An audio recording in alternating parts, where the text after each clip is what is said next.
Hello viewers, আসসালামু আলাইকুম। আশা করি আপনারা সবাই ভালো আছেন। আজকে আমার টপিক হচ্ছে আপনারা আপনাদের জেলার জেলা প্রশাসকের ও জেলা ম্যাজিস্ট্রেটের ফোন নাম্বার কীভাবে বের করবেন। চলেন কথা না বাড়িয়ে ভিডিও শুরু করি। প্রথমে আপনারা আপনাদের ক্রোম ব্রাউজারটি সিলেক্ট করে দিবেন। ক্রোম ব্রাউজার সিলেক্ট করে দেওয়ার পর সার্চ অপশনে আপনারা আপনাদের জেলার নামটি লিখবেন। তাই আমি আমার জেলার নামটি এখানে দিয়ে দিচ্ছি। জেলার নামটি দেওয়ার পর আপনারা একটু নিচের দিকে আসবেন। নিচের দিকে আসার পর দেখেন এখানে কিন্তু জেলার নাম শো করছে। আপনারা এখানে একটি ক্লিক করবেন। এখানে ক্লিক করার পর দেখেন নিচে লেখা আছে মেনু নির্বাচন করুন।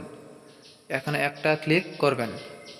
এখানে ক্লিক করার পর দেখেন নিচে লেখা আছে জেলা প্রশাসন। এখানে একটা ক্লিক করবেন। এখানে ক্লিক করার পর দেখেন নিচে লেখা আছে প্রোফাইল।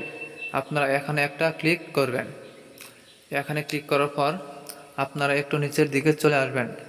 দেখেন এখানে কিন্তু জেলা প্রশাসক ও জেলা ম্যাজিস্ট্রেটের প্রোফাইল পিকচার সহ তার phone number, phone office, email, fax, batch BCS সহ বর্তমান কর্মস্থল, যোগদানের তারিখ সব কিছু এখানে শো করছে।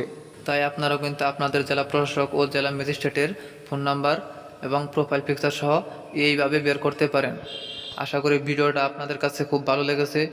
যদি ভিডিওটা ভালো লাগে তাহলে অবশ্যই একটা লাইক দিবেন এবং সাবস্ক্রাইব করে পাশে থাকবেন। আসসালামু আলাইকুম।